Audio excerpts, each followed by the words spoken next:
Coucou tout le monde et bienvenue sur ma chaîne. Je vous propose de réaliser ce maquillage classique et glamour que vous pourrez porter aussi bien en journée qu'en soirée et qui est assez simple à réaliser. Je vous listerai dans la partie commentaires les produits que j'ai utilisés pour réaliser ce make-up et si vous avez des questions ou des suggestions, n'hésitez pas et laissez-moi un commentaire. Maintenant, assez de blabla et place au tuto. L'étape numéro 1 est l'hydratation des lèvres et j'utilise le Labello Lip Butter à la vanille et macadamia. Je commence ensuite par le maquillage des yeux pour éviter que le fard à paupières ne retombe sur le fond de teint. Et j'utilise en guise de base, avant d'appliquer mon fard à paupières, le Studio Finish Concealer de chez MAC Cosmetics en teinte NW40. J'applique sur l'ensemble de la paupière à l'aide d'un pinceau sans marque à poils dense. J'utilise ensuite la palette Bad Girl de chez Sleek Makeup et j'applique le fard Innocence à l'aide d'un pinceau plat sans marque sur l'ensemble de la paupière mobile. Et c'est un fard blanc irisé. Je tapote la matière afin d'obtenir une couleur plus dense et je vais procéder de la même manière sur la deuxième paupière.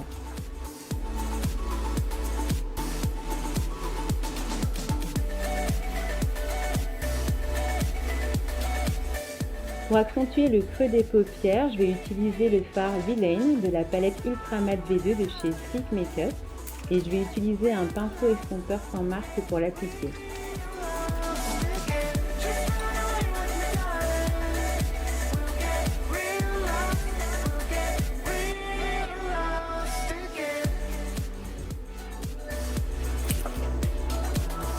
Ensuite, j'utilise un pinceau fluffy sans marque pour estomper ces fards à paupières et pour éviter les démarcations qui sont assez prononcées. Alors surtout, n'hésitez pas à prendre votre temps pour obtenir un effet plus naturel. Pour l'eyeliner, j'utilise le gel Eye Studio Lasting Drama de chez Maybelline. Si vous voulez que je fasse un tuto pour savoir comment j'applique mon eyeliner, n'hésitez pas à me laisser un commentaire. Et pour le mascara, mon favori, c'est le Style Sensational Volume Effet Éventail Intense Black de chez Maybelline. J'en applique plusieurs couches afin d'obtenir une bonne longueur.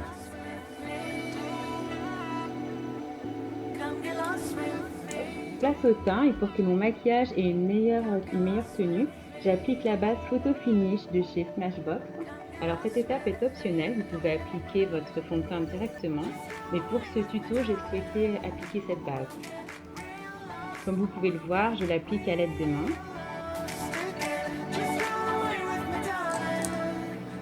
Ensuite, mon fond de teint chouchou, c'est le fond de teint NARS All Day Luminous Weightless Foundation. J'adore pour son effet seconde peau et pour sa tenue. Et comme je n'ai pas trouvé une teinte qui me corresponde, j'ai dû en acheter deux pour obtenir ma teinte exacte. Du coup, je mélange la teinte Macao et Tao et j'applique le fond de teint avec un pinceau polissoir ou une stipple brush pour une couvrance légère. Par contre, si vous souhaitez obtenir une couvrance totale, il faudra utiliser un pinceau à poils denses.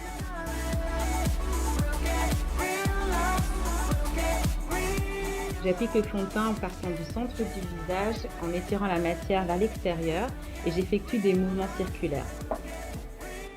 Pour un teint plus flawless, je vais utiliser un Beauty Blender de chez Real Techniques.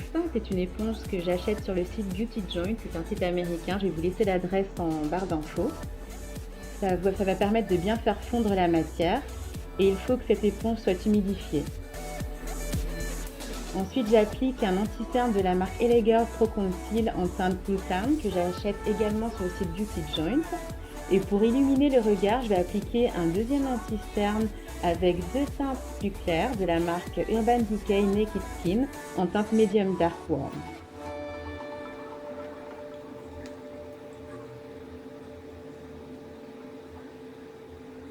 Il faut tapoter la matière à l'aide du Beauty Blender.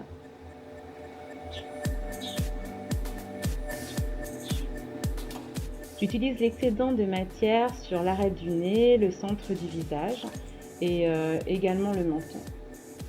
Et pour fixer l'anti-cerne, j'utilise la poudre Sacha Buttercup Setting Powder que j'applique au pinceau. C'est un pinceau de la marque Real Techniques et c'est la Setting Brush. Je l'achète également sur le site Beauty Joint, mais vous pouvez la trouver dans les Monoprix, il me semble. Et je tapote doucement la matière pour éviter de retirer l'anti-cerne.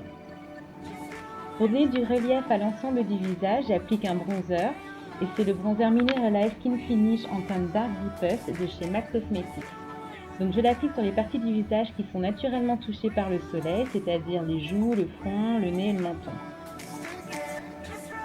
J'applique avec un pinceau à poudre en fait.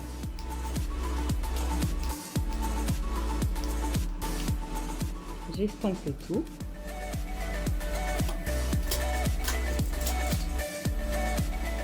J'utilise un deuxième pinceau afin de pouvoir bien estomper la matière. N'hésitez pas à prendre votre temps pour cette étape également.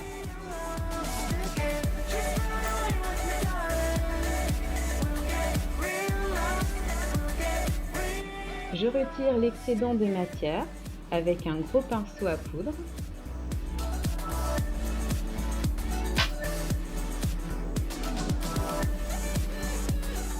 Et je vais appliquer un crayon noir en fait sur la paupière inférieure du visage. Je suis désolée, je n'ai pas pu filmer cette partie.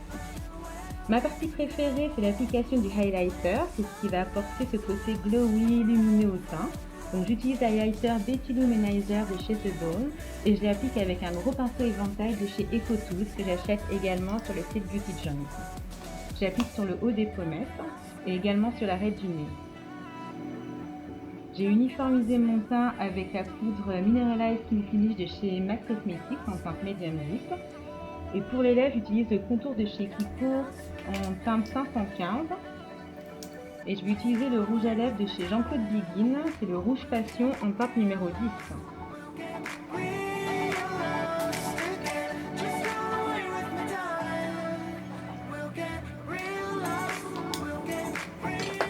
Et voici le maquillage complet. Pour parfaire le teint, je vais appliquer la base, la brume fixante de chez MAC Cosmetics. Ce qui va apporter un côté également plus glowy et fixer un petit peu le maquillage.